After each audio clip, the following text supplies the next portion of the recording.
testing, testing, testing, testing, testing, testing, testing, testing.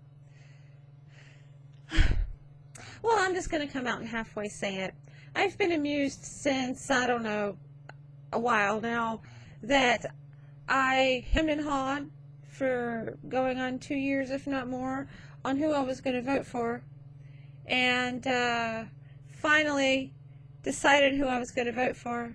And honest to God, almost to the day, one of the intergalactic high councils announced that they were going to endorse the person that I decided I was going to vote for. And the reason why I find this amusing is because I actually told the council, hey, we're going to endorse this person. So I just, confirmation, confirmation, hallelujah, hallelujah, hallelujah. It's me, I am back. And I'm just as glamorous as ever, darling. Anyway, I want to talk to you today about frequency vibrations and some thoughts about raising them or not raising them, or even possibly lowering them. There is a lot of talk out there about how you need to raise your frequency, you need to raise your vibrations. If you don't, then you're a negative base backwards individual. There's just, there's a very negative point of view to people who choose not to spend all of their time meditating in order to raise their vibrations to what is currently being proclaimed as the higher power. And these are not thoughts in order to change your mind. These are thoughts that I hope will make you think a little bit deeper about the situation. And it's something that I've been saying to people randomly for many years. And last night I was doing some research, and I came across a blog that made a very good point. First, let's talk about energy and its role in our environment and the cosmos in general.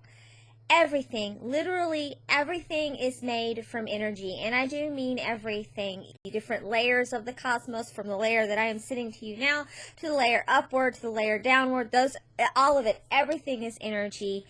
And energy is basically vibration, which means that everything's putting on a note, which basically means that music is our world, okay?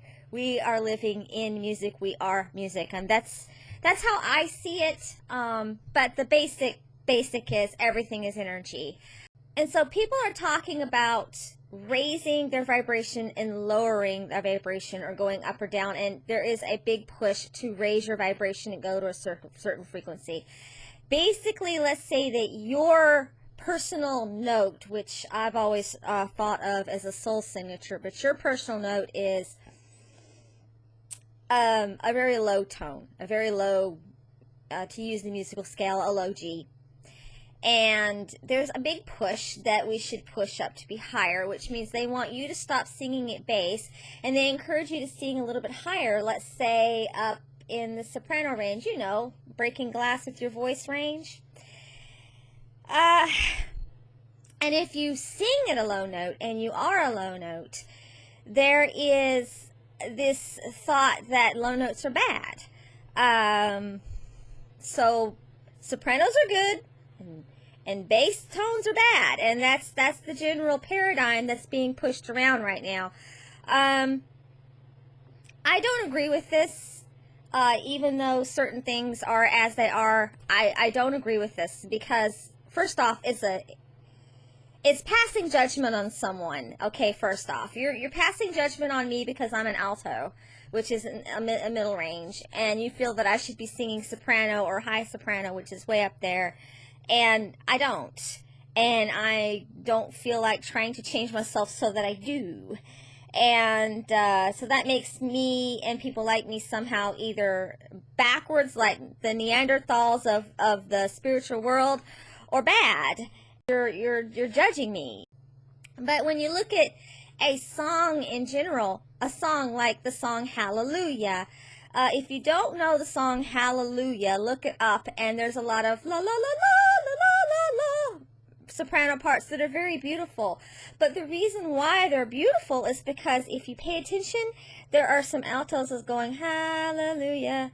Oh, did I study the song something? Hallelujah. And then even down below lower, there are other ones doing the word hallelujah as well. And that's how a chorus works. And that is why a chorus is beautiful, because all of these notes, all of these vibrations, and the entire range are being played to create a gorgeous melody.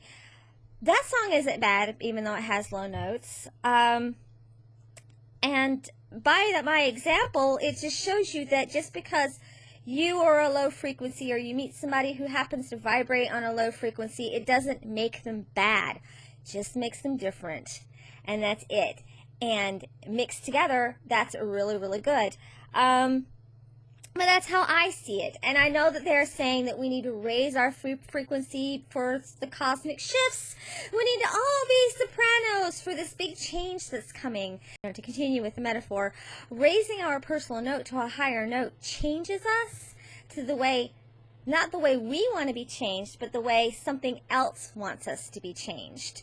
And although they're coming in and they're saying they're doing good, and they might even have done some good things, you know, it's a good idea to question motives and find out what's really going on. The fact that peer pressure is being used to get people to raise their personal soul notes should be questioned, because that is a very negative, manipulative, and destructive method to convince people to go your way. The fact that we are not being accepted for who and what we are should also be questioned, because that means that a judgment value is being passed upon people based on standards that we may never be able to reach, or at least realistically, kind of like, you know, how in the magazines they Photoshop the models so they look unrealistically beautiful in ways that women generally do not look, and this has created a very large negative backlash in society. Well, I kind of see the whole raise your frequency push in that way. We're getting told to Photoshop ourselves into a way that may or may not be natural for the human race. Something that has always been celebrated for many years, and at least was a big deal when I was growing up, was that everybody is unique, everybody's individual, everybody's going to have their own differences, which meant that a bass note would be different from a soprano note, but because we're both notes, you know, and we could work together, that's why it was so beautiful, because you were to work in harmony.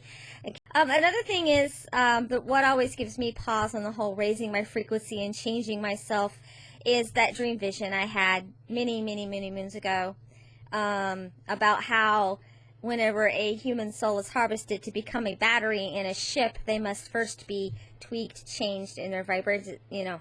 Basically, the vibration of the chosen battery soul had to match that of the ship, or something could go wrong.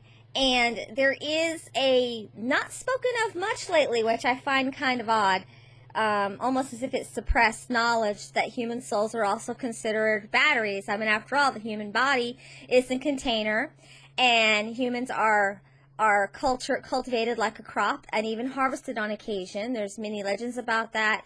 There's even been a recent experience of something like that happening when a bridge collapsed about a generation ago. There is a book, that Mothman movie, the book is based on, talks about it. You might want to look it up. It was the first French science book I ever read, actually. These are just things that I feel that if you're, you know, that everyone should ponder, for good or ill. You should be well educated and well informed. The website that I found also talked about how, well, the way they put it, energy is kind of like AC or DC. The way they put it is you use electricity to power your stove, right, and cook. And it doesn't matter really if you're using AC or DC. If the stove is powered, it's all energy in the end. And that's, you know, and so does it make someone bad if they use DC for their stove instead of AC? Or is it just that that's what they've got to work with. Again, we go back to the whole, you're making judgment calls on someone by deciding if they're good or bad just because they don't vibrate at your frequency. Another thing is that is really important for knowing your frequencies is that getting in touch with angel guides or demon guides, if you lean that way. The spirits that contact you are going to do it according to if your energy matches them, which means that if you're trying to, say, reach for the Metatron and the energy doesn't match, you're going to probably experience some damage because of the dissonance. You know, you need to resonate together. All of this, my fingers are all of the frequency opportunities you've got. We've got Metatron and Archangel Michael and you know, other, you know, the Spirit of Pocahontas or whatever. All right. And each one vibrates on a different frequency. To use the note scale again, you know, A, B, C, D, E, F, G, C sharp, you know, G sharp, you know, B flat, whatever. Of course, B flat and C sharp's the same thing. But anyway, so you're at this right now. You're at if you're like, you know, a harmony person and harmonious, you can access all of these notes. But if you start trying to raise your frequency so that you can only do, say, an A note because that's high and you need to be up high, okay, you're going to start losing the ability to access all these notes because they're no longer able to harmonize, you know. Or let's say that you're doing the C sharp and there's this thing called music theory where certain notes go with certain notes and certain notes do not go together. So you're becoming this specialized thing so that now you can only fit with that many notes. And you've lost all of these resources and all of this strength and all of this ability to defend yourself or help others or whatever it is you're out to do. Now, I'm not telling you don't raise your frequency. I'm not telling you don't follow the, you know, whatever. What I'm telling you is you need to be a bit more educated on how the frequencies work and why the frequencies work. And you're not going to do that by looking just at yourself, which is what a lot of the people who are trying to raise their frequencies are doing. You're only going to know by looking at how you interact with all of the frequencies around you. In other words, you have to get to know how demons work. You have to get to know how angels work. You have to get to know about their frequencies. You have to get to know the frequency of, like, say, why a certain song really helps you clean house better than, say, this other song.